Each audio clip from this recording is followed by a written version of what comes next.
So this morning's text that sort of stood out to me, and just again the way I approach these, I read through the texts that are presented, and I read through some of the reflections. And this morning, this is what stood out to me was Numbers 16, verses 13 and 14. There was a longer text presented, but verses 13 and 14 stood out to me, so the context is that Moses is there leading the Israelites in the wilderness, and they were delivered out of slavery. They were delivered out of Egypt, um, and were promised to be delivered to a land flowing with milk and honey. And they ended up having that 40-year period wandering in the wilderness. And so Numbers has this interesting moment where the people were frustrated,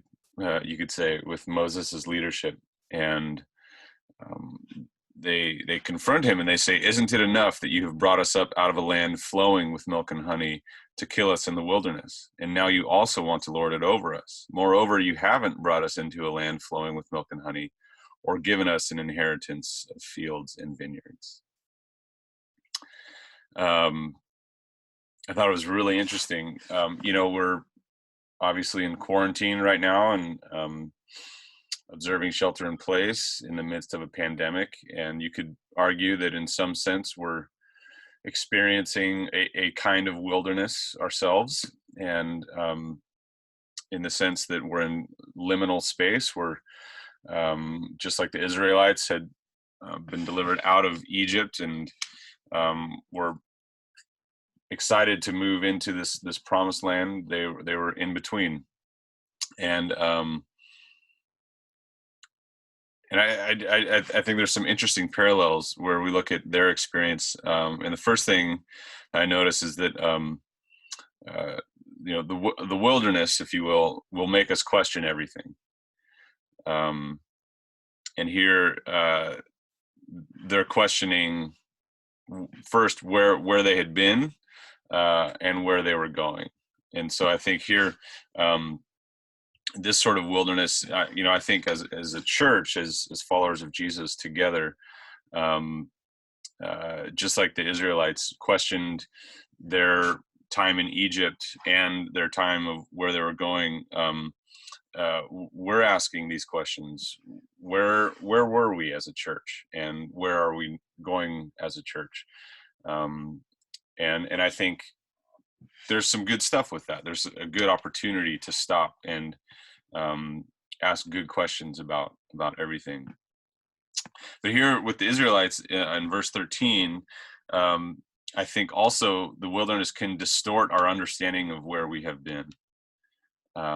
If you notice in verse 13, they say, "You brought us up," talking to Moses, "you brought us up out of a land flowing with milk and honey." And how interesting, maybe Egypt was flowing with milk and honey, but they were slaves. It's not like they were being lavished with the fruits of the Egyptian empire of milk and honey. And so um, it's this recognition of this sort of glossing over, and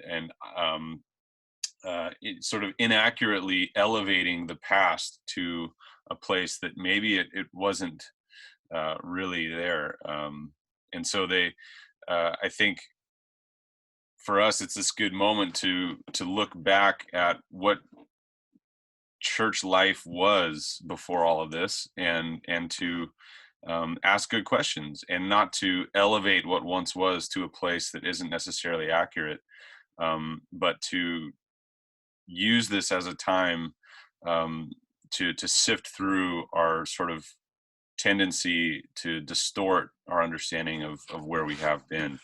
I was noticing on Facebook, our brother and sister Phil and Reese Sky have a Facebook account that they share, and I don't know which one of them wrote this, or if they wrote it themselves, or they posted it. So it's worth repeating.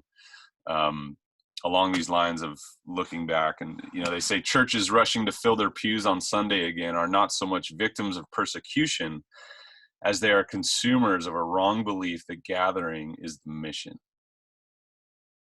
Gathering in large groups is a privilege in most parts of the world, and amazingly, in those parts of the world, the church's mission remains unfettered. This idea that the church throughout the world that doesn't have the privilege of gathering in a large group is still able to accomplish its mission, right? Of proclaiming God's kingdom and embodying God's kingdom, right? So first, I think the wilderness will make us question everything. Second, the wilderness distorts our understanding of where we have been. And third, the wilderness causes an unrealistic expectation of arrival in the promised land. In verse 14, they say, moreover, you haven't brought us into a land flowing with milk and honey, or given us an inheritance of fields and vineyards. And you realize that they have this sort of unrealistic expectation of when they will get to the place that they were hoping to be. And there's this, looking back, we see that God was using this time in the wilderness to draw his people to himself, and that took time. It took time to build relationship. It took time to develop all of that, and I think for us in this time of wilderness, this time of not knowing when this sort of wilderness experience will end, it's good for us to have realistic expectations of what will come. I was listening, I think it was a podcast or it was a video or something, and I couldn't, I'll try and find it at some point, but someone was reflecting on someone who was they were like a prisoner of war, or they were in some, extreme situation where they were forced to endure really kind of like as a prisoner for a long time, and they survived, and it was this amazing tale of survival that they were somehow able to overcome these incredible circumstances. And they were interviewed, and they talked about they were reflecting on those who were able to survive, and they said that there were kind of like three camps of people. Some had this sort of blind optimistic hope that they would get out tomorrow, or in a short amount of time, and others had this sort of despair that just they abandoned all kinds of hope. And then there was this third camp that had this more realistic expectation of needing to endure, of not thinking that things were going to just be great tomorrow, not just abandoning all sense of hope, but having this sort of middle ground of we do have hope that someday things will be better. We don't know when that's going to be, and so we endure. So this morning, as we gather once again on Zoom, I thought it would be good for us to see this wilderness for what it is. And may we use this as a time to accurately reflect on where we were and where we are going as a church. And above all, may this season draw us closer to God as we journey with him toward that promised land. Amen.